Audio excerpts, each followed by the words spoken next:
세포는 오묘하죠, 그죠? 그 1초에 수백억 정도의 이 화학 반응이 일어나고 이런 부분들이 신기하죠. 저게 어떤 원리로 어떤 것들을 통해서 저런 반응들이 일어나는지, 그래서 이 약이나 뭐 이런 것들을 통해서 저런 과정들을 무너뜨릴 수 있다는 거예요. 그죠? 얼마나 많은 화학 반응들이 일어나는데, 그 원료가 피예요. 그 피에 잘못된 것들이 들어가면, 그게 엉킬 거란 말이에요. 그죠?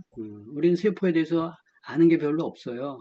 근데 이제, 자연 음식을 통해서 우리가 믿는 것은, 우리 조상들이 계속 먹어왔었던 자연 음식들을 통해서 학습이 되어진 세포인데, 엉뚱한 것들이 들어가면, 그러면 번지수가 잘못돼서 세포에 변형들이 일어날 수 있어. 그래서 부작용들이 있는 거예요. 그죠? 그래서 이제 그런 것들을 하나하나 이제 이렇게 알려드리기 위해서 이 책, 시크릿 건강 핸드북을 쓴 건데, 여기에 이제 10강이 바로 그 원리예요. 아는 만큼 건강이 보이죠. 그래서 우리가 이번 주에 첫 번째 1주차 인체 자연치유력을 공부하는 거예요. 지금 서문 잠깐 공부하고 있습니다. 책의 내용들을 토대로 해서 2주차 음식과 건강식 피라미드, 음식독이죠.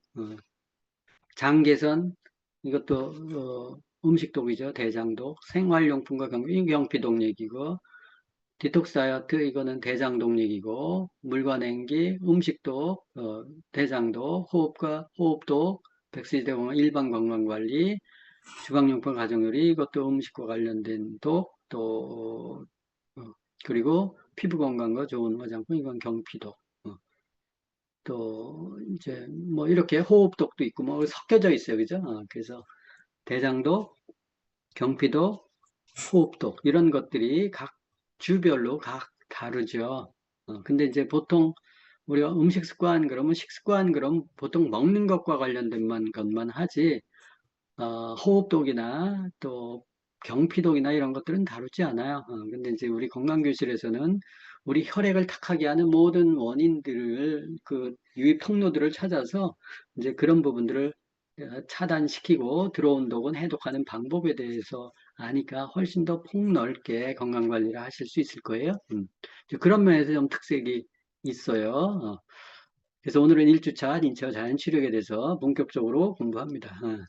인체의 놀라운 비밀, 그래서 인체는 면역력이라는 게 존재한다. 그래서 외부에서 침투하는 바이러스나 세균을 막아주는 것은 물론 세포는 또 수명이 있어요. 그래서 사멸과 재생을 통해서 우리 몸을 건강한 상태로 유지하기 위해서 최선의 노력을 다하고 있다. 근데 나는 인지를 못해요. 근데 몸 안에서 자동으로 일어나는 거예요. 뭐에 의해서? 피에 의해서. 그래서 자연 치유력이 우리 몸에서 하는 역할들이 있는데, 누구나 이 자연치력은 몸속에 지니고 태어난다. 그래서 이게 정상적으로 작동할 때는 우리가 건강하게 살 수 있어요. 심지어는 칼로 베어졌어요. 그럼 시간이 나면 붙어요. 그죠? 내가 거기 본드를 붙여서 붙인 게 아니고 저절로 붙어요. 그게 자연치유력이에요. 또 세포에 염증이 생겨요. 저절로 아물죠. 피만 공급이 되면. 하지만 잘못된 생활 습관이나 또 아까 경피독, 호흡독, 대장독 이런 독성 물질들이 피에 들어갔을 때에는 자연 치유력이 약화돼요. 그래서 몸 전체를 망가뜨리게 되죠.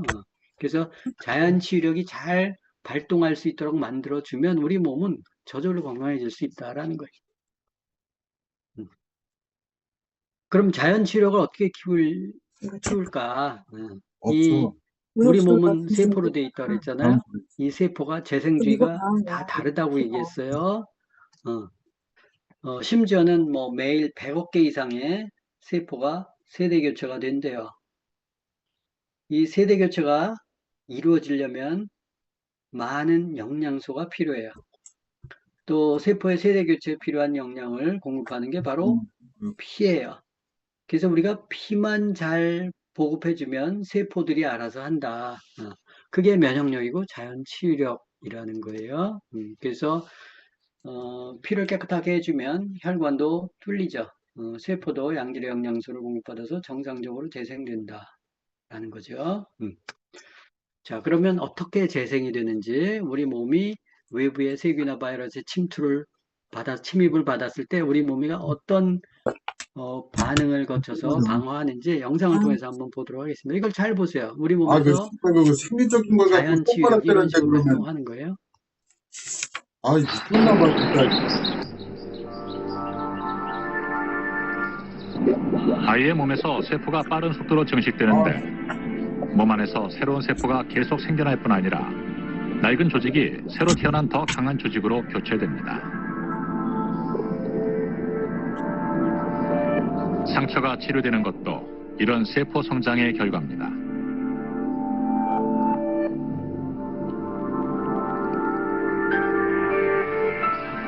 이 시절 인체는 치유력이 아주 뛰어나서 흉터도 거의 남지 않습니다.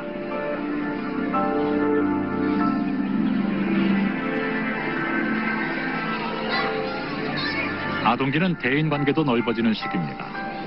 많은 사람들과 접촉을 하게 되죠. 하지만 사람들과의 접촉이 늘어나면 병균에 감염될 가능성도 높아집니다. 다행히 우리의 몸은 병균에 대항하는 방어 무기를 가지고 있습니다. 눈썹, 속눈썹, 귀털, 코털이 공기 중에 박테리아를 막아줍니다.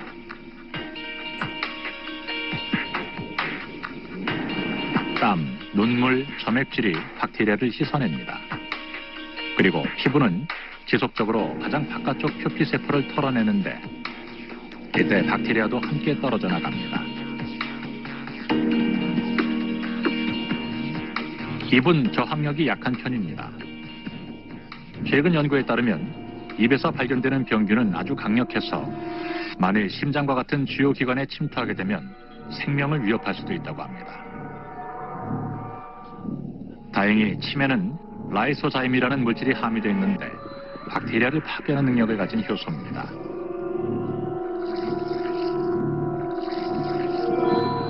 이 작은 침샘들이 매일 1.5리터 정도의 침을 만들어냅니다.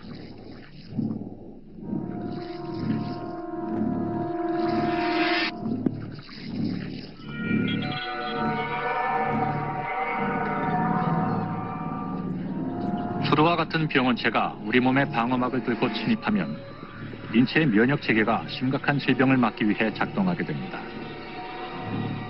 수천 개의 작은 바이러스들은 먼저 혈액으로 침투하죠.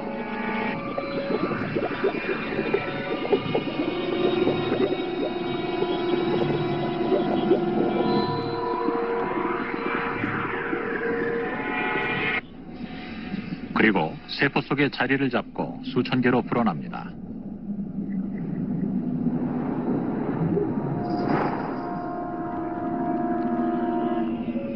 감염된 세포가 터지면서 더 많은 바이러스들이 몸 전체로 퍼져갑니다.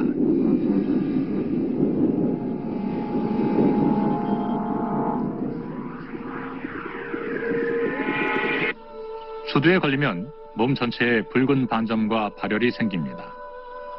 감염으로 인한 발열은 인체가 병원균과 싸우고 있다는 증거이기도 합니다. 체열이 바이러스의 확산을 방해하는데 바이러스가 고온에서는 번식을 제대로 잘 못하기 때문입니다.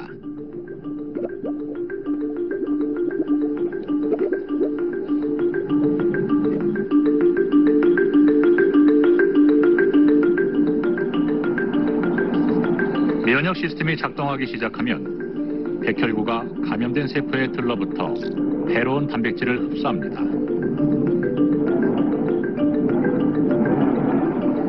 결국 세포가 죽으면서 바이러스도 함께 죽습니다.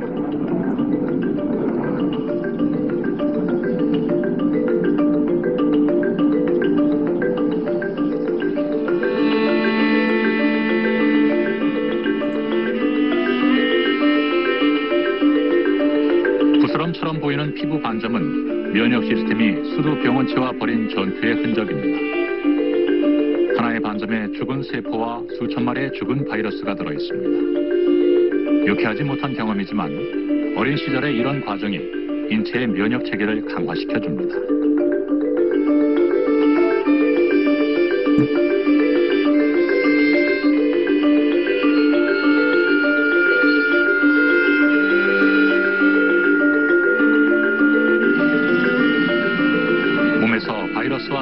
피어 분자, 즉 항체를 만들어내기 때문입니다. 아기였을 때는 모유에서 항체를 얻었지만 이제 아이의 몸은 스스로 항체를 만들어내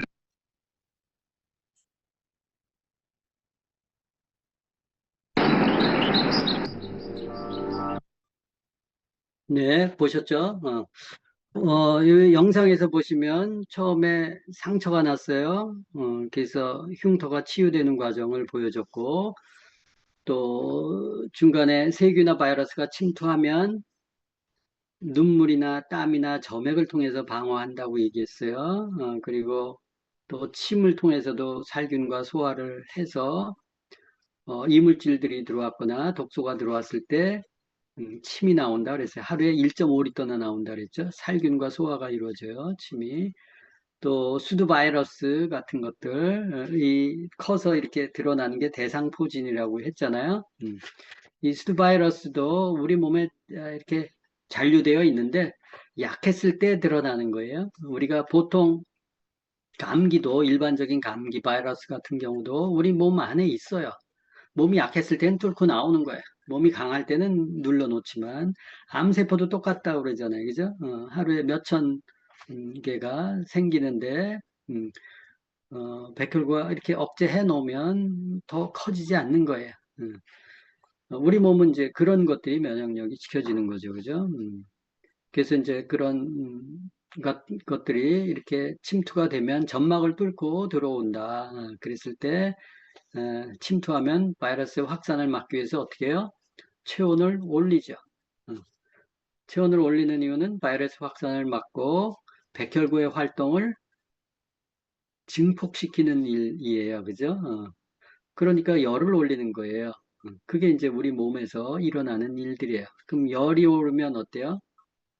해열제를 먹이잖아요. 그죠? 그래서 해열제를 먹는 게 올바른 방법은 아니라는 거예요. 이제 그런 원리들을, 뭐 인체의 원리, 어떤 것들의 침입을 받으면 우리 몸에서 방어하는 활동들이 일어나는데 그걸 잘 읽어내야 돼요. 열이 나면 물론 불편해요. 그죠? 목이 부으면 불편해요. 그렇지만 그 과정이 치유하는 과정이기 때문에 그걸 이제 참고 인내해야 되는데 그거를 그냥 안 좋다고 약을 통해서 이렇게 내려버리죠. 그러면 몸이 더 골병이 되죠. 음, 음. 자, 그러면 면역력이 가동되기 위해서는 아까 몸에서 보여줬어요. 일단 체온을 올려요. 정상 체온 이상으로. 체온이 1도 떨어지면 면역력이 30%나 떨어지고 1도 올라가면 면역력이 5배에서 6배 올라간다. 체온을 높이는 게 뭐예요? 옷 입고 이렇게 몸을 따뜻하게 하는 거죠. 그리고 운동을 해서 순환을 계속 시키고 온열요법, 또 음식 같은 거, 찬 음식 같은 거, 또 찬 선풍기, 또 에어컨, 냉장고 이런 것들을 너무 가까이 하지 말아라라는 거예요. 그 둘째는 열량 음식을 적당히 섭취해야 된다. 특히 탄수화물 같은 경우, 탄수화물 같은 거를 많이 먹으면 이게 당이 확 오르고 백혈과 일을 잘 안 해요. 그래서 세균과 바이러스나 암세포를 먹어 치워야 하는데 이런 탐식 활동을 하지 않아요. 그래서 특히 탄수화물 같은 것들 많이 먹으면 안 되고 몸이 아플 땐 소식을 해야 돼요. 그래서 우리가 단식하고 막 하죠. 몸이 아프면 단식하죠. 이런 이유 때문에 하는 거예요. 또 세 번째는 백혈구는 세포의 일종이에요. 적혈구, 백혈구, 혈소판 이런 게 다 세포죠. 세포는 혈액을 통해서 영양을 공급받아요. 그럼 양질의 영양을 공급받아야 되겠죠. 그래서 세포가 잘 활동하려면 비타민이나 미네랄이나 이런 효소나 이런 것들을 잘 공급받아야 활동할 수 있어요. 그래서 이 세 가지를 잘 지키셔야 돼요. 그래서 면역력, 체온을 잘 유지해야 된다. 그리고 탄수화물이나 이런 것들을 너무 많이 먹으면 안 되고 적당히 먹어야 된다. 백혈구가 탐식 활동을 하지 않으니까. 그래서 우리가 때로는 단식을 하는 거예요. 몸이 아프면 단식하는 거예요. 세 번째는 혈액에 영양소들을 잘 집어넣어줘야 된다. 이게 이제 일반적인 면역력을 높이는 방법이다. 이것을 잘 활용해서 하면 병을 치유하실 수 있어요. 특히 이제 거기에 이제 단식, 효과 같은 것들이 이제 오토파지 그래서 자가포식하는 거, 병든 세포를 자기가 먹어치우는 게 자가포식인데 그 단식을 통해서 세포를 정상화시킬 수 있는 방법이에요. 이 영상 한번 보도록 하겠습니다. 먹는 것이 곧 나를 만든다. 안녕하세요. 리틀 약사입니다. 혹시 단식을 하면 해독이 된다. 단식을 하면 우리 몸을 정화시킨다. 이런 말 들어보셨나요? 하물며 우리 주변을 보면요. 단식원이라는 것도 흔하게 볼 수 있죠. 왜 단식이 우리 몸을 정화시킨다라고 하는 걸까요? 단순히 안 먹으면 위장이 비워지니까 몸이 깨끗해진다고 생각하시나요? 만약 하루 동안 굶게 되면 또는 꾸준한 소식이나 칼로리 제한을 하게 되면 우리 몸에서는 어떤 일이 벌어질까요? 사실 대부분의 사람들이 단식을 하거나 이 칼로리 제한을 하는 이유는요. 급하게 찐 살을 급하게 빼기 위해서일 겁니다. 하지만 짧은 단식이나 소식, 칼로리 제한으로 얻는 이 체중 감소는요. 부수적인 결과일 뿐입니다. 실제로 우리가 단식을 통해 몸이 정화되고 해독된다라는 진정한 의미는요. 바로 이 세포 독소를 쥐어주고 세포의 재생을 도와주는 데 있습니다. 자, 이 얘기가 그냥 뜬구름 잡는 소리처럼 들리시나요? 그럼 저와 함께 이 세포 속으로 들어가 보시죠. 인간의 몸은 작은 우주다 이런 말 들어보셨나요? 우주에 수많은 별들이 있는 것처럼 우리 몸속에도 수많은 세포들이 있는데요. 이 세포의 중심에는 신체의 노화와 관련된 미토콘드리아가 있습니다. 먼 과거 박테리아가 우리 몸에 들어와 이 공생하면서 이 미토콘드리아가 생겼다라는 기원설도 있는데요. 미토콘드리아는 세포 속에서 생명 유지에 꼭 필요한 ATP라는 에너지를 만들고 있습니다. 그렇기 때문에 미토콘드리아의 기능이 떨어지거나 미토콘드리아의 양이 감소되면 에너지가 줄어들게 되고 노화나 만성질병까지 가속화됩니다. 결국 세포의 건강, 다시 말해 우리의 건강의 핵심은 이 미토콘드리아에게 달려있다. 바로 이 단식과 소식이 미토콘드리아를 활성화시키는데 관련이 있는 겁니다. 현대인들은 못 먹어서 문제가 되는 것보다 많이 먹어서 문제가 되는 경우가 많죠. 이건 미토콘드리아에게도 해당되는 말입니다. 미토콘드리아가 신체에 필요한 ATP라는 에너지를 만드는 과정은요. 전자의 이동과 양성자의 이동을 통한 농도 기울기에 의해 생기는 겁니다. 그리고 이 과정에 약 2% 정도의 활성산소가 생기게 되죠. 쉽게 말하자면 어쨌든 많이 먹을수록 에너지 생성뿐 아니라 ROS, 활성산소가 증가되면서 산화적인 스트레스까지 높아진다라는 의미죠. 여러분도 아시다시피 활성산소가 우리 몸에 쌓이면 독이 됩니다. 세포의 재생을 막고 면역체계가 무너지고 만성염증, 당뇨병, 알츠하이머, 암 같은 온갖 질병이 유발될 수 있는 거죠. 바로 이때 우리가 단식이나 소식을 하게 되면 활성산소의 과잉도 막을 수 있지만 손상되거나 노화된 세포를 쌩쌩하고 젊게 새롭게 세포를 재생산합니다. 단식하면 몸에서 ATP가 적어지게 되고요. AMPK라는 것을 활성화시키는데요. 이 친구가 다시 PGC1알파를 증가시켜 미토콘드리아의 제합성을 촉진합니다. 우리는 이를 오토파지라고 부릅니다. 이 오토파지가 잘 균형 잡혀지면 다양한 장점이 있는데요. 지방산 대사를 증가시켜서 체중 감량에 도움이 되고 인슐린 민감도를 높이게 되니까 혈당을 안정화시키고 또 염증을 억제해주고 만성질환에도 도움이 됩니다. 즉 적절하게 단식이나 소식을 해서 칼로리를 제한하면 이 세포의 재활용 시스템이 켜져서 심혈관계 질환이나 만성질환, 암뿐만 아니라 다이어트와 노화에도 도움이 될 수 있다. 결국 세포가 건강해지기 때문에 내 모든 조직도 좋아지는 거다. 이게 바로 진정한 해독의 의미입니다. 다만 단식이나 칼로리 제한을 잘못하면요. 사람에 따라 몸에 필요한 영양소가 오히려 부족해지고 부족한 영양소로 인해 오히려 세포의 재생이 안 되는 역상황이 생길 수도 있습니다. 따라서 단식이나 요즘에 유행했던 간헐적 단식 이런 거를 할 때는요. 신중하고 철저하고 계획적으로 시행하셔야 합니다. 자, 영상을 보셨죠? 그래서 이 단식을 하거나 간헐적 단식 같은 것들이 우리 몸 안에 쌓여 있는 여러 가지 독소 같은 것들을 해결해 주는데 그 안에 미토콘드리아의 활성도를 높여주는 방식이기 때문에 피를 깨끗하게 해준다라는 것이었어요. 그래서 적당한 단식은 필요한데 이게 그래서 매일 우리가 아침, 점심, 저녁 세 끼 먹지 않고 보통 아침은 가볍게 먹는 형태로 해서 점심과 저녁을 먹으면 단식 효과가 좀 크잖아요. 그죠? 그래서 이제 그런 것들을 매일 간헐적 단식을 하면 몸의 독소들이 많이 빠져나간다, 해독할 수 있다라는 것들을 이렇게 같이 이렇게 곁들여서 이해하시면 좋을 것 같아요. 그래서 그 안에 뭐 오토파지 기능이 있구나 이렇게 생각하시면 돼요. 망가진 세포를 복구시켜 주는 거예요. 이렇게 자가 포식해 가지고. 자, 그 질병을 치료할 때 그러면 특히 만성질환 같은 경우들은 이렇게 질병 치료 방법을 선택할 때 세 가지, 뭐 이제 여기 6가지를 써놨는데요. 기본적인 것은 첫째, 내가 지금 병에 걸렸어요. 그 병은 저도 모르지만 여러분들이 많이 앓고 있는 병들, 또 병원에서 진단받은 것도 있고, 심지어는 뭐 희귀병이다, 뭐 이런 것들도 있어요. 첫째, 그 치료 방법이 혈액을 맑게 해주는 건가, 아니면 피를 더럽게 해주는 건가. 두 번째는 혈액순환을 도와주는 건가, 혈액순환을 방해해 주는 건가, 일시적으로 낫기 위해서. 맑게 해주는가, 혈액순환을 도와주는 건가. 그리고 이게 대증요법인가, 증상만 누그러뜨리는 건가, 아니면 근본 치료를 해주는 것인가.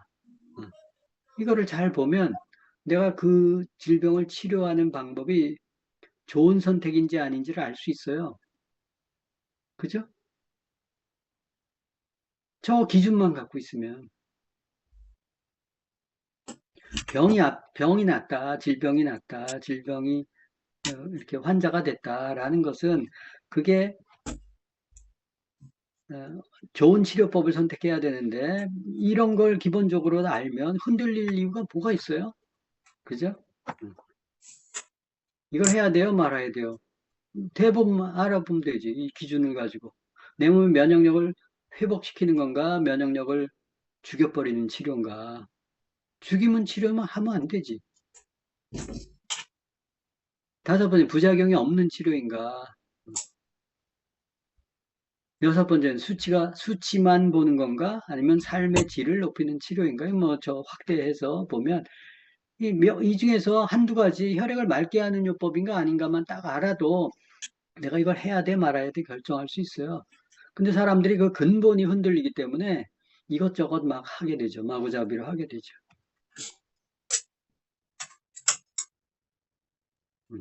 여러분들은 질병 치료할 때 이런 것들을 잣대를 대고 이거에 맞는 치료법을 선택하는 게 좋겠다. 라는 거예요. 우리 몸은 30조 개의 세포 덩어리다. 물질을 구성하는 최소 단위가 원자라고 하면 사람을 구성하는 작은 단위가 세포라고 한다. 세포에 대한 얘기 또 배우는 거예요. 세포가 모여서 오장육부를 만들어요. 그럼 위에 병이 생겼어요. 뭐 때문에 그런 거예요? 위에 세포에 병이 든 거예요. 그럼 위 세포를 고치면 되잖아. 위 세포를 뭘로 고쳐요? 약으로 고쳐요? 피로 고치는 거예요. 피. 피를 맑게 하면 돼요. 그래서 세포가 병들어서 제 기능을 못하면 소화불량, 속쓰림, 혹 이런 것들이 생겨요. 세포가 병들었으니까 그렇지. 세포를 복구시키는 게 뭐예요? 세포의 먹이에요. 세포의 먹이가 뭐라고요? 피예요. 그래서 피를 맑게 하면 고쳐져요. 어떤 분이 그러더라고요. 면역력을 높이려면 어떻게 해야 돼요? 백혈구의 기능을 활성화시키면 되죠. 백혈구가 뭐예요? 피 안에 들어가 있어요. 혈구. 피를 깨끗하게 하면 돼요. 그죠? 피를 깨끗하게 하면 돼. 그 원리만 알고 있으면.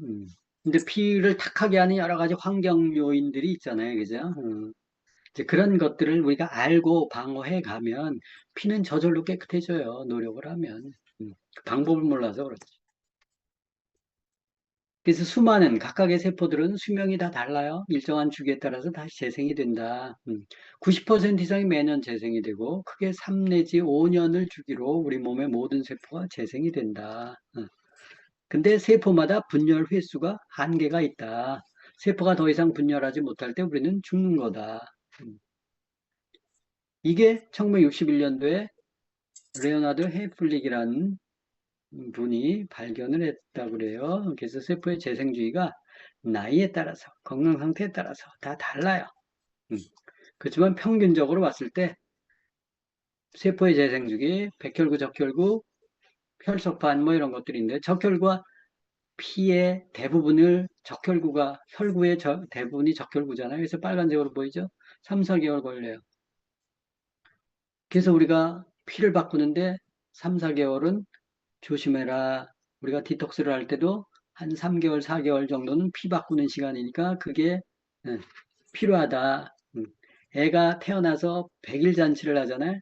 100일을 살아내면 그 다음에 잘 살듯이 100일을 못 살면 살 가망이 없는 거예요. 그죠? 이제 그런 원리 때문에라도 얘기하지만, 피부는 4주, 피부 깎아주기 여러분 들어보셨잖아요. 정자 2, 3일 정도, 난자는 반나절 또는 하루, 저것도 싱싱한 난자고, 정자는 뭐 더, 튼튼한 정자는 더 가겠지만, 하여튼 요새는 비리비리해져가지고 저 정도뿐이 못한대요. 그러니까 저 난자의 시간과 정자의 시간이 잘 맞아야 임신이 되잖아요. 그러니까 저게 짧아지니까 서로 임신하기가 힘든 거예요. 그래서 요새 임신에 어려움 겪는 부부들이 많이 있는 게 이제 그 이유예요. 저것도 결국은 난자, 정자의 힘은 어디서 나와요? 피에서 나와요. 그래서 피를 맑게 하면 저것도 고쳐져요. 근육이나 뼈가 다치면 7 내지 8개월 정도 걸리잖아요. 인대 같은 거 했을 때 쩔뚝쩔뚝거리고 꽤 오래 목발 짚고 다니잖아요. 보통 장기는 뭐 4개월 정도 걸린다고 해요. 그래서 세포의 재생 주기를 보면 우리 몸이 건강하지 않다. 그러면 피 바꾸는데 얼마나 걸린다고요? 3에서 4개월. 그래서 디톡스를 할 때 얼마 정도 하라고요? 3에서 4개월 정도는 하라. 그래서 피를 완전히 깨끗하게 한 다음에 돌려놓고 그 다음에 좀 하면 훨씬 더 건강 회복력이 좋아진다.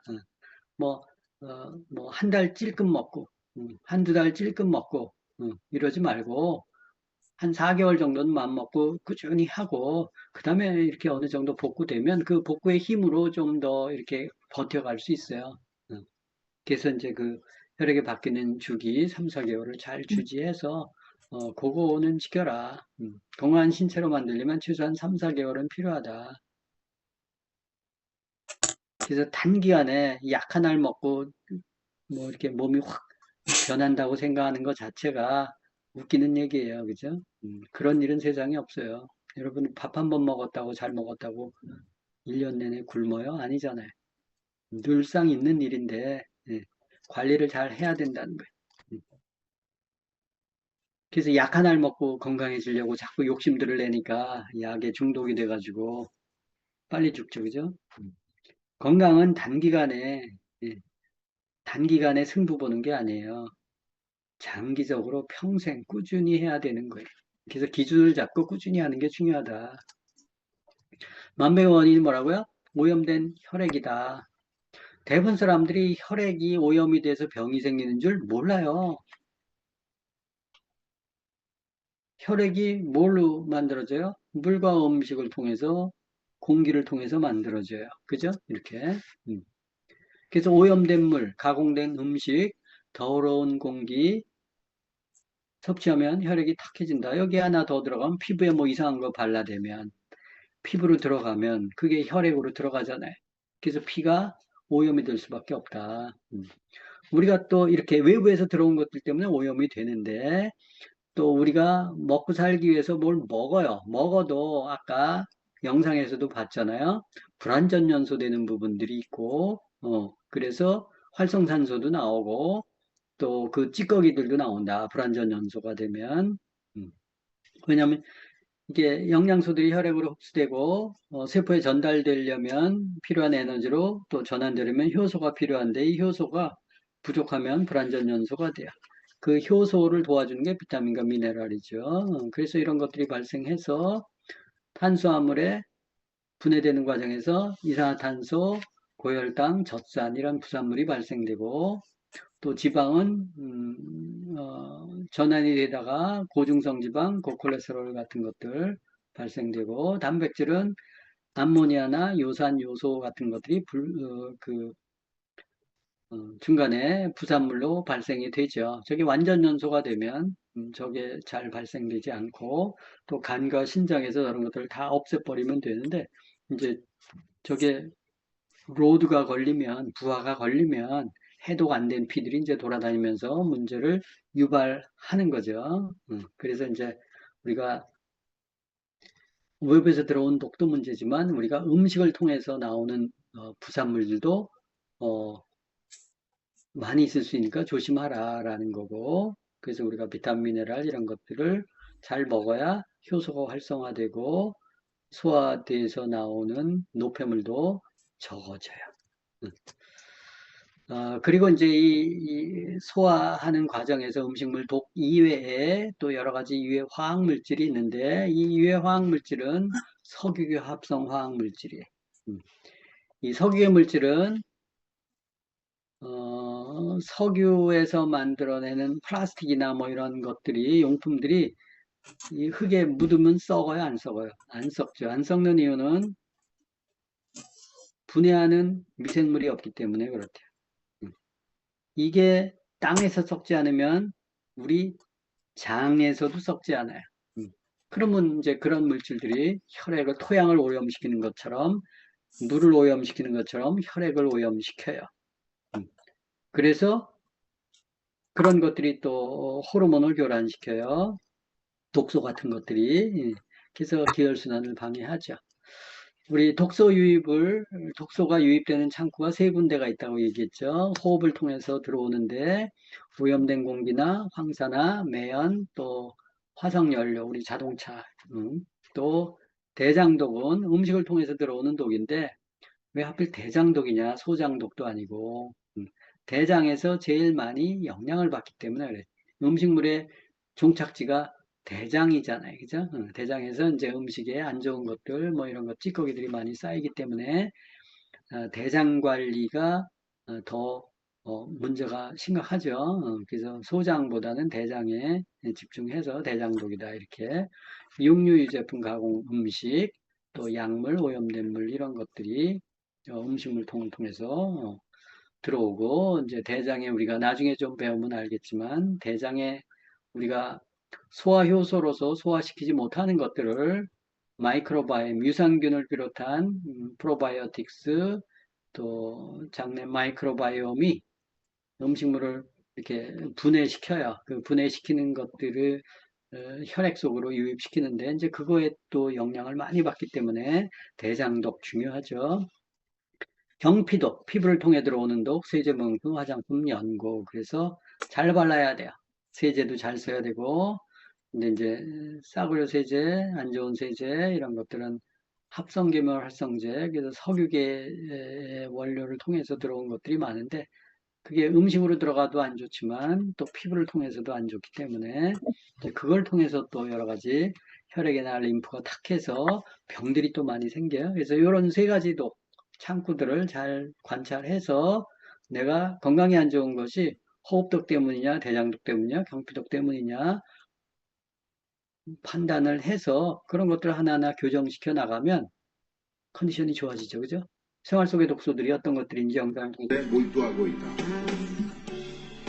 그녀는 몸 안의 독성 물질을 밖으로 내보내기 위해서 땀을 흘리고 깨끗한 물을 많이 마시고 있는데 그 물은 모두 특수 제작된 유리병에 들어있다.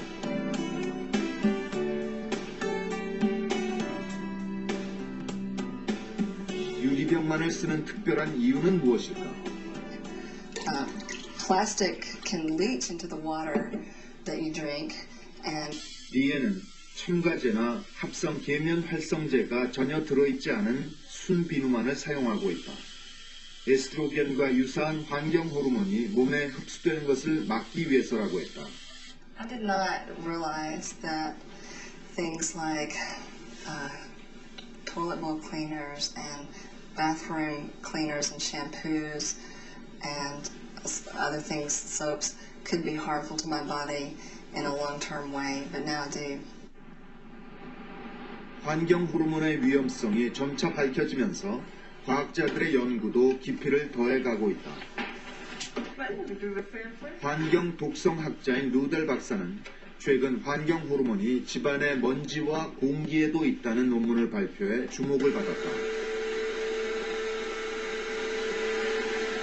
그녀는 지난 2년 동안 120가구에서 먼지와 공 concentrations of the endocrine disruptors than the outdoor air sample. So that's consistent with indoor sources for many of these chemicals from household products. 루델 박사가 실내 공기 안에서 발견한 노닐페놀, 비스페놀 A, 프탈레이트와 같은 물질들이 인체에 작용하면 정말 에스트로겐과 같은 효과를 나타낼까? 우리는 부산대 김영식 교수팀과 함께 확인해 보기로 했다. 에스트로겐 성물질이 들어오게 되면 이 세포의 증식이 촉진되는 그런 현상을 나타내거든요.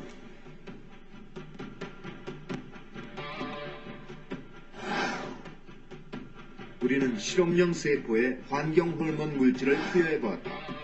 실험 결과 정상 세포에 비해 환경 호르몬을 투여한 세포가 훨씬 크게 자라고 있는 것을 확인할 수 있었다. 비스페놀 A, 노닐페놀, 그다음에 프탈레이트 중에서 자, 이 영상을 잘 보시면 세포가 나중에 커지는 걸 볼 수 있어요. 그죠? 변형이 돼서, 증식이 돼서 종양이 되고, 저게 암이에요. 그죠? 그 세포가 부풀어지는 거죠. 정확히 사이즈, 또 해야 될 일들을 정확히 해야 되는데, 얘네들이 오염된 피를 통해서 세포가 변형이 되는 거예요. 그리고 증식 효과가 있는데, 분석을 해봤더니, 환경 호르몬 때문에 그렇다. 환경 호르몬이 약간 노닐페놀, 비스페놀 A, 프탈레이트 이런 것들, 이게 다 석유계 물질이에요. 이런 것들이 아까 공기를 통해서 채집하고 했는데, 공기뿐만이 아니라 음식물이나 물이나 뭐 이런데 우리가 다 이렇게 생활 환경에서 많이 접하게 되죠. 플라스틱 용품에 다 노닐페놀, 비스페놀 A 뭐 이런 것들 다 있잖아요. 그죠? 그거는 4주차에서 배울 겁니다.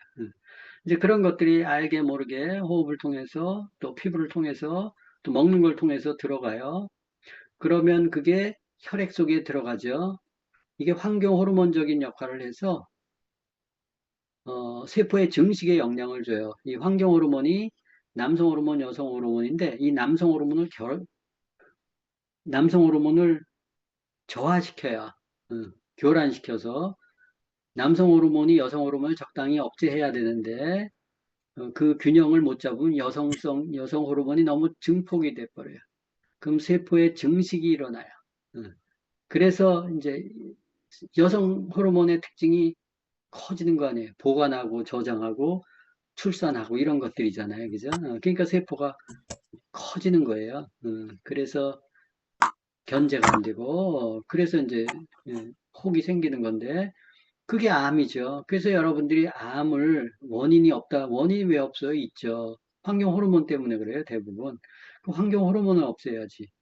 근데 환경 호르몬을 없애지 않고 여성 호르몬을 없애는 경우들이 많잖아요. 특히 유방암, 자궁암 뭐 이런 여성 호르몬과 관련된 암 같은 경우는 여성 호르몬이 잘못된 게 아닌데도 불구하고 그러죠. 그래서 여러분들이 이 원리를 이해하시면 좋을 것 같고, 환경 호르몬 때문에 질병이 암 같은 게 발생되는 거네. 혹이 생기는 이유도 용종이 뭐 별거예요? 세포가 변형이 돼서 커지는 거 아니에요. 그죠? 그러면 그게 환경 호르몬 때문이네. 그럼 환경 호르몬을 추적해 보니까 이게 음식에서 들어온 거네, 공기에서 들어온 거네, 피부를 통해서 들어온 거네, 이걸 알 수 있잖아요. 그러니까 아까 생리통 환자가 욕실 세정제, 샴푸 이런 합성계면활성제 저게 또 들어가 있잖아요. 환경 호르몬적인 물질들이 샴푸 이런 것들 하면 들어오잖아요. 그죠? 그런 것 때문에 암이 생겨요.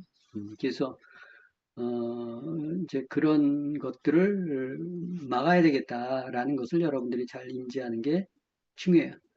누가 샴푸 잘못 썼다고, 누가 욕실 세정제 잘못 썼다고, 세포가 변형해도 피가 바뀌고, 림프가 탁해지고, 병이 온다고 생각을 잘 안 하잖아요. 그죠? 그래서 건강을 위해서는 혈액이 맑아야 된다. 이 독소가 하나, 둘 쌓이기 시작하면 혈액이 오염이 되고, 세포가 독소가 차고 세포가 손상이 돼서 변형이 돼요. 그럼 기능을 잃죠? 그러면 해당 장부에 질병이 생기는 거예요.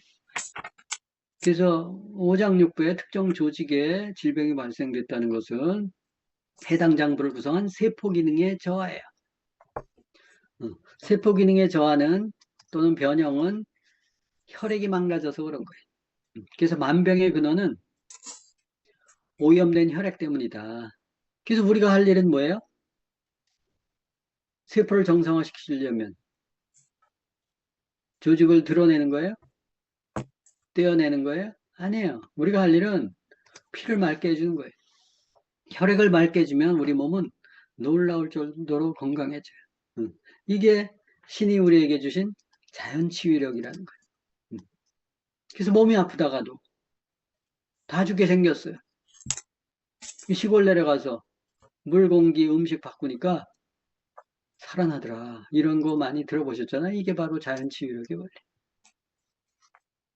음식으로 치유가 가능하냐? 유전적인 병의? 이거에 대한 답입니다. 개선 석 달째. 순규도 달라졌을까? 그런데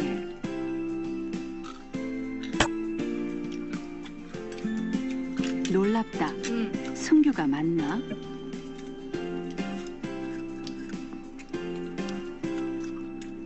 예전에는 호박이랑 오이 같은 거 먹으면 어땠어요? 바로 올라오죠. 지금은 어때요? 먹으니까. 그냥 맛도 강하지도 않고 그냥 야채도 이제 맛있어요. 그러니까 건강이 안 좋아도 그전엔 많이 먹었지. 하루가 멀다고 맨날. 순규의 젓가락이 알아서 채소를 향해 간다. 기적 같은 변화가 일어났다.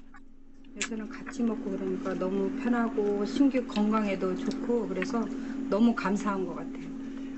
순규의 변화는 단순히 편식을 고친 것보다 더 큰 의미가 있다.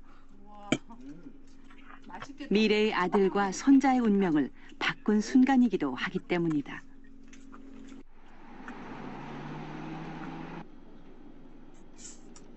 몸무게가 확 빠진 성원 씨도 유전자가 달라졌을까?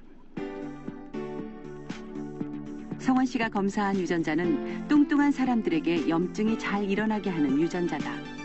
이 유전자에 변화가 있으면 앞으로도 계속 살이 빠진다는 의미가 된다고 한다. 서성원 씨 경우는 식생활 개선을 통해서 우리가 보고자 했던 유전자의 DNA 메틸레이션이 많이 변화돼서 체중 감량 후에 체중 감량과 더불어서 이 유전자의 변화도 동시에 같이 일어난 걸로 이렇게 나타났습니다. 살이 더 빠지면 멋진 청년이 탄생하겠다. 그렇다면 유전자까지 바꾼 성원 씨의 밥상엔 어떤 음식이 올라올까? 촬영한다고 신경 쓴 기색은 있지만 기본적으로는 우리가 늘 먹는 밥상과 차이가 없다. Well, you know, the diet that we found can reverse and prevent all these chronic diseases is essentially an Asian diet. And the irony is that people in Asia are foregoing their wonderful treasure of a diet and starting to eat like Westerners, and so they're starting to die like Westerners. And it's completely preventable. So we don't have, it doesn't have to be that way. All these kinds of issues that are very, very emotional to people. The epigenome, on the other hand, gives people hope. You have, and there's no doubt, you have the potential ability to alter it. 자, 영상을 통해서 보면 우리가 유전자가 손상이 되면 유전자가 손상이 되고 유전자 안에 있는 DNA가 손상이 되면 병이 생긴다고 얘기해요. 그죠? 근데 유전자 손상되는 것을 방어해주고 유전자 작동을 결정해주는 게 음식 내의 영양소다. 그래서 음식을 바꾸니까 유전자가 손상을 입은 것들이 치유가 되더라. 이런 것들이 이제 현대의학에서 많이 밝혀졌잖아요. 그죠? 그래서 유전자는 음식으로 치유가 된다. 그래서 음식과 유전자 질병은 밀접한 관계가 있기 때문에 음식을 바꾸니까 저렇게 질병에서 많이 낫더라라는 거예요. 그래서 여러분들이 혹시 유전적으로 내가 뭐가 문제가 있나? 제가 그랬잖아요. 고혈압, 본태성 고혈압. 이게 유전적으로 뭐 문제 있다라는 거 아니에요. 그죠?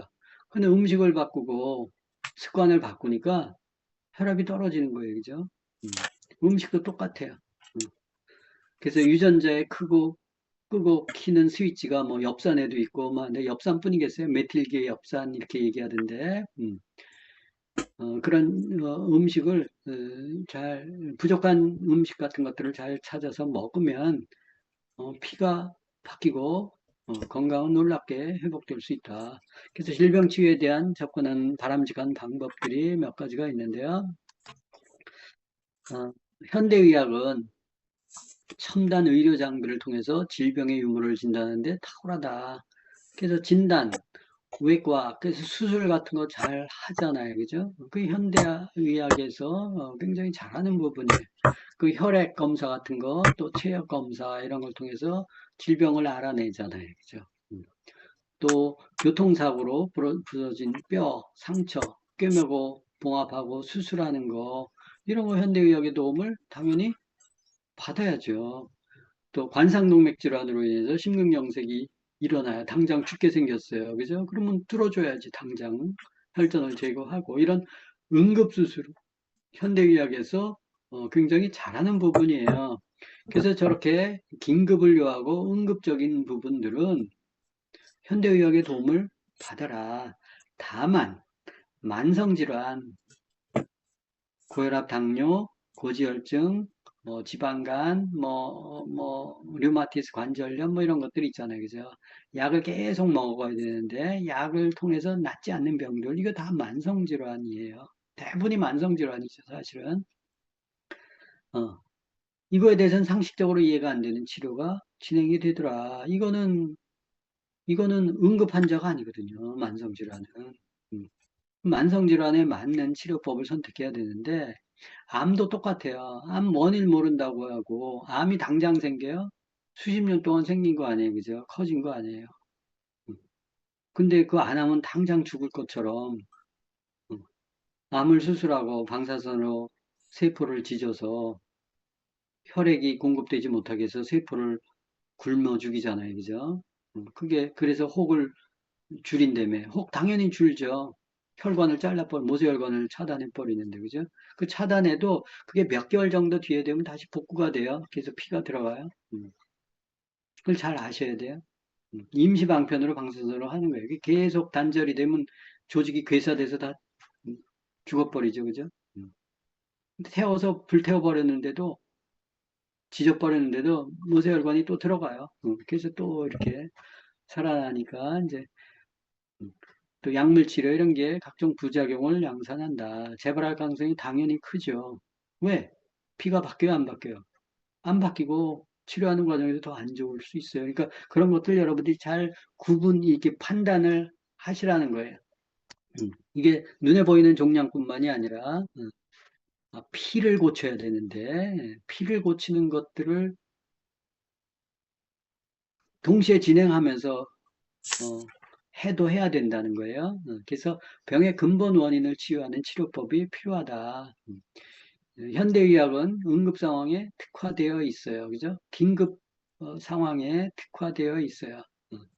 근데 긴급하지 않은 고혈압, 당뇨 이런 것들은 수치만 떨어뜨릴 뿐이다. 원인은 모른다고 얘기하잖아요. 고혈압의 원인이 다양해서 원인은 모르겠는데 왜 저 같은 경우 본태성 고혈압이라면서요. 그죠? 본래 태어나기를 고혈압으로 태어났어. 그러면 고혈압 고칠 수 있어요? 없어요? 못 고쳐요. 근데 제가 왜 혈압이 떨어졌어요? 왜 정상이 됐어요? 음식을 바꾸고 습관을 바꾸니까 그런 거예요. 그래서 원인을 제대로 알고 약도 써야 되는데 원인을 모른다고 하면서 약을 쓰는 거예요. 수치 떨어뜨리는 약은 간단하죠, 그죠? 그래서 약 처방에 대한 부작용은 고려치 않고 부작용이 생기면 또 다른 약을 처방하게 된다. 그래서 약 먹고 또 부작용이 생기면 또 다른 약 먹고 뭐 이렇게 해서 고혈압 약도 계속 늘어나잖아요, 그죠? 그래서 이렇듯 현대의학은 잘하는 부분이 있어요. 그럼 잘하는 부분을 그거 도움을 받으시면 돼요. 그렇지만 만성질환은 피를 바꿔줘야 되기 때문에 피를 맑게 하고 혈액순환을 좋게 해야 나을 수 있는 거기 때문에 이제 그런 것들은 그런 방법으로 치유하면 도움되지 않죠. 그래서 몸이 스스로 치유하는 힘, 스스로를 다시 정상화하는 힘이 있다는 것을 인정해야 되는데 인정하지 않기 때문에 이제 저런 요법들이 등장하는 거예요. 그렇지만 이제 자연의학은 질병의 증상을 존중해서 질병의 근본 원인을 치료해주는 치료법이다. 그래서 근본을 치료하기 때문에 답답해요. 그죠? 음, 더뎌요. 좀 느릴 수 있어요. 이 증상이 일어나는 것은 아까 열이 나는 거 왜 그렇다 그랬어요? 열이 나야 세균이나 바이러스가 확산이 안 돼요. 그리고 백혈구는 힘을 세게 할 수 있어요. 그래서 열을 올리는 거예요, 인체에서. 그 열 오르면 해열제를 먹이잖아요. 해열제 먹인 거는 좋은 방법이 아니다라는 거예요. 오히려 열이 왜 나는지 원인을 보고 그 열이 나는 원인을 근본적으로 이렇게 잡아주는 거예요. 신경 써야 된다. 혈압이 높은 이유는 머리끝, 손끝, 발끝까지 피를 보내기 위해서라고 그랬죠. 우리가 직립보행을 하기 때문에 심장은 아래에 있고 뇌는 머리 꼭대기에 있잖아요. 그러니까 이게 올려줘야 되겠네요. 그래서 개나 고양이나 동물들은 심장 위치하고 뇌 위치가 별로 차이가 안 나기 때문에 혈압이 안 높아요. 근데 사람은 높죠. 근데 그 높아진 원인이 왜 그러겠어요? 머리끝까지 피가 잘 안 가니까 높이는 거예요. 혈관이 막히든, 뭐가 탄력을 잃었든, 또 심장의 박동력이 약해졌든, 여러 가지 원인이 있어요. 그죠? 혈압이 높은 원인도 탁한 혈액 때문에 그런 경우가 많고, 탄력이 떨어진 혈관 때문에 그런 경우가 많다. 그러면 혈액을 깨끗하게 해주고, 혈관 탄력을 도와주면, 좋게 해주면, 당연히 혈압도 떨어지죠. 제가 음식 습관 바꾸고 생활 습관 바꾸고 탁한 혈액 좀 이렇게 해독 잘 되게 도와주고 현미 채식하고 또 탄력이 떨어지면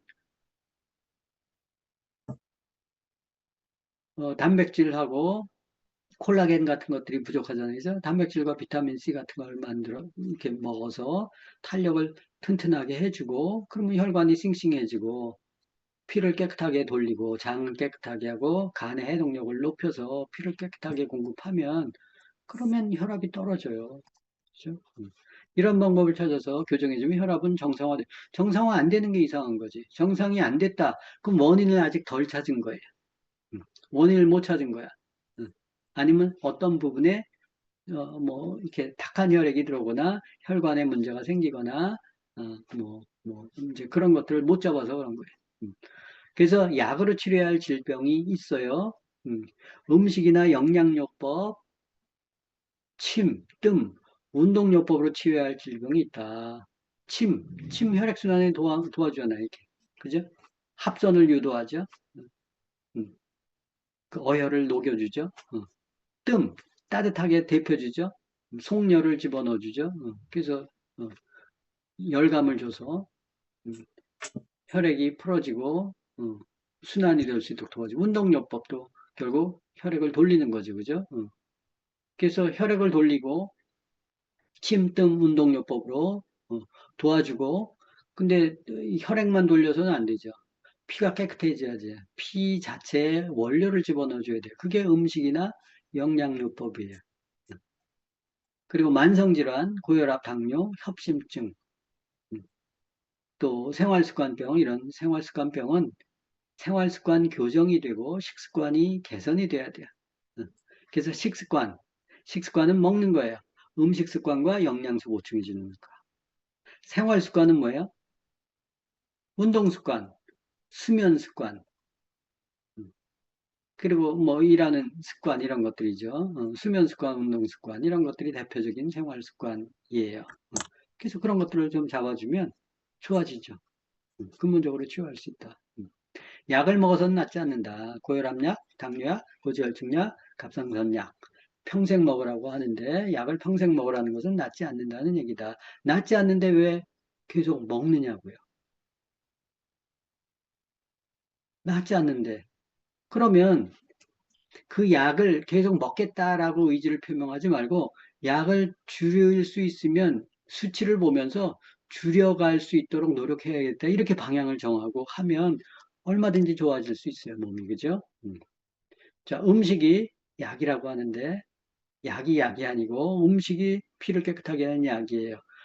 그 안에 파이토케미칼이 음식이 안에 들어가 있기 때문에 그렇다는데 암조차도 그렇다면 파이토케미컬은 암세포에 어떤 작용을 할까? 이를 알아보기 위해 배양된 정상세포에 발암물질을 넣어 암세포를 유발한 후 브로콜리에서 추출한 파이토케미컬을 투여하는 실험을 했다. 파이토케미컬을 투여한 지 만 하루가 지나자 변화가 나타났다. 암세포들이 사멸하는 모습이 확인된 것이다.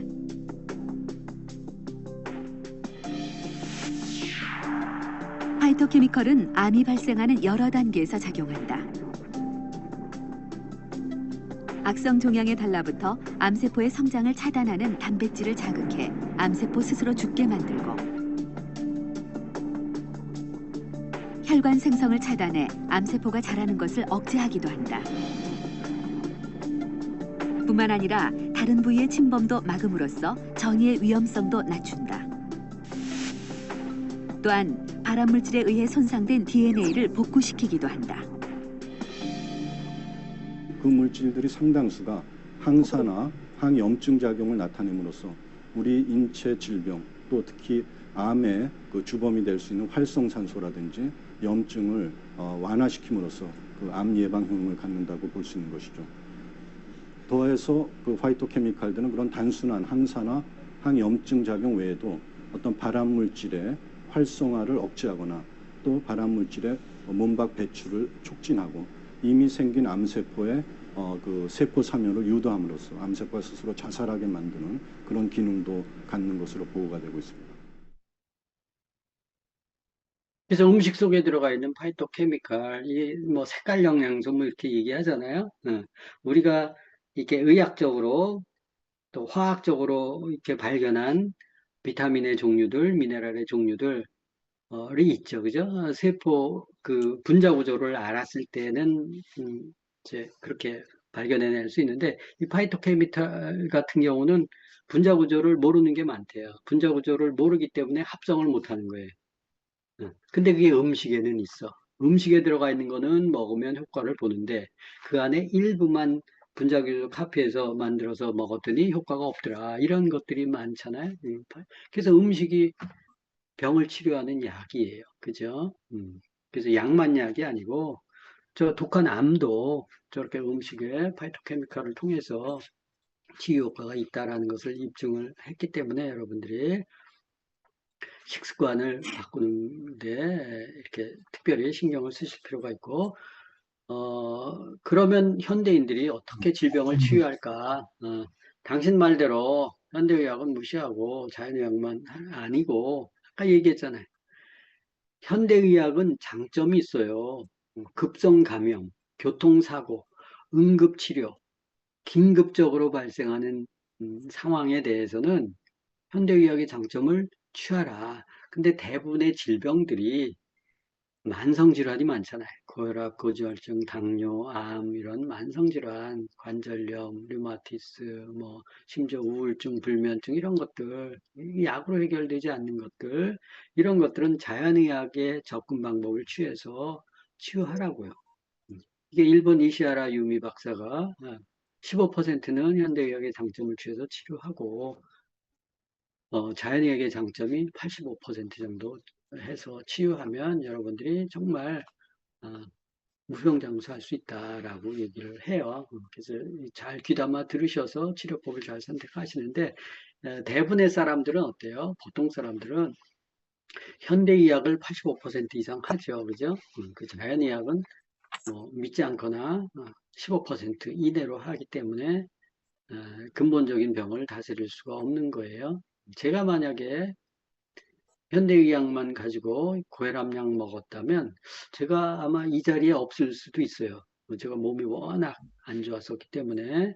근데 저는 다행스럽게 약을 먹으면 뭐 이렇게 몸이 이렇게 약 기운에 취해가지고 이렇게 정신 못 차리는 체력이라서 이제 자연의학을 공부하고 영양학을 공부하면서 이제 제 몸을 치유한 사례고, 공부하다 보니까 혈액이 답이다라는 것을 알고 혈액적으로 혈액을 맑게 하는 요법, 혈액순환을 촉진하는 요법이 뭔가 뭐 이런 부분들을 쭉 공부하다 보니까 이제 제 몸을 고치게 됐고, 그 원리를 이제 여러분들께 설명드리는 거예요. 그래서 이런 질병치유법을 잘 존중해서 여러분들이 이렇게 접목을 시키면 훨씬 더 건강하게 사실 수 있어요.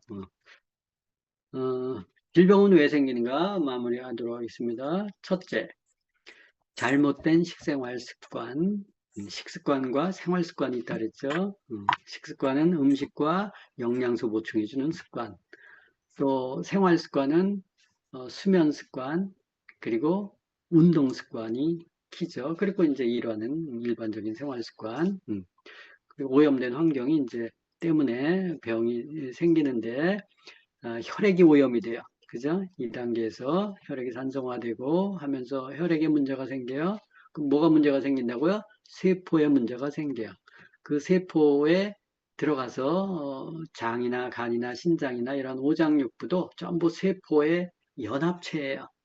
그래서 거기에 병이 생기면 기능들이 문제가 되죠. 그래서 어떤 사람은 폐가 선천적으로 좀 약하게 태어났어요. 어떤 사람은 간이 기능이 좀 떨어져요. 뭐 있잖아요. 심장이 약한 사람, 뭐 폐가 약한 사람 있잖아요. 콩팥이 약한 사람 이런 사람 있잖아요. 그럼 그 약한 부위부터 증상이 발생되는 거예요.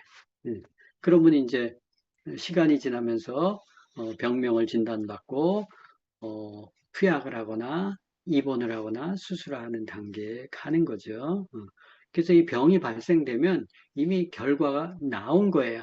근데 병의 원인이 뭐라고요? 대부분 잘못된 식생활 습관이다. 그럼 우리가 내가 어느 단계에 있는지, 그러면 그 초기 단계가 뭔지, 그 초기 단계를 하나하나 원인을 찾아서 교정해 가면 얼마든지 건강해질 수 있어요.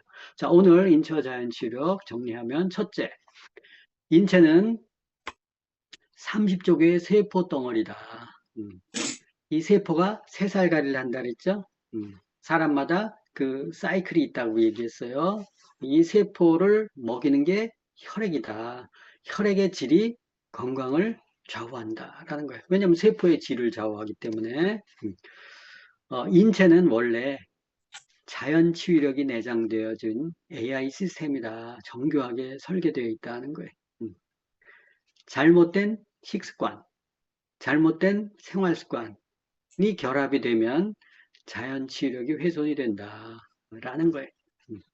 그래서 건강은 외부에서 고쳐지는 게 아니라 내 몸 안에 자연 치유력이 작동할 때 회복이 되는 거예요. 그래서 우리가 해야 될 일은 내 몸 안에 자연 치유력을 극대화시키는 거예요. 자연 치유력을 극대화시키는 건 뭐예요? 피를 깨끗하게 하는 거예요. 그리고 혈액순환을 원활하게 하는 거예요. 피를 깨끗하게 하고 혈액순환을 원활하게 하면 세포가 살아나고 오장육부가 살아나고 건강을 회복할 수 있어요. 그러면 후천적으로 생긴 모든 질병은 고칠 수 있다라고 저는 생각해요. 왜? 원인을 바로 잡기 때문에. 그래서 오늘은 인체와 자연치유력에 대한 공부를 했고, 우리가 살 길은 뭐다? 피를 깨끗하게 하고 혈액순환을 촉진시키는 게 답이다 라는 겁니다. 감사합니다. 네. 자, 잠깐 광고 말씀드리면 제가 오늘은 오픈 건강교실 해서 10주 코스 진행이 됐는데 이걸 통해서 이제 일반 식습관이나 생활습관이나 뭐 이런 부분들을 잡아가는 게 이제 오픈 건강교실에서 할 일이고 건강 코칭 교실은 내일부터 또 오픈을 해요. 61기 해서 이것은 보시면 오장육부. 근데 기본이 뭐예요? 혈액과 혈관이에요. 위화장, 간과 신장, 심장과 폐, 머리, 뇌, 눈, 귀, 그리고 뼈와 척추, 그리고 호르몬, 피부와 면역세포, 또 남성, 여성의 생식기, 그래서 성 관련한 그런 병들, 이런 것들, 장부들 다루고 영양소 이런 식으로 해서 오장육부를 회복시키는 방법에 대해서 이제 구체적으로 배우는 게 건강 코칭 교실입니다. 10주 코스 또 잘 활용하시면 좋을 것 같습니다. 자, 오늘은 일단 여기까지 공부하도록 하겠습니다. 그리고 질문을 받도록 하겠습니다. 여러분들. 그래서 Q&A 시간.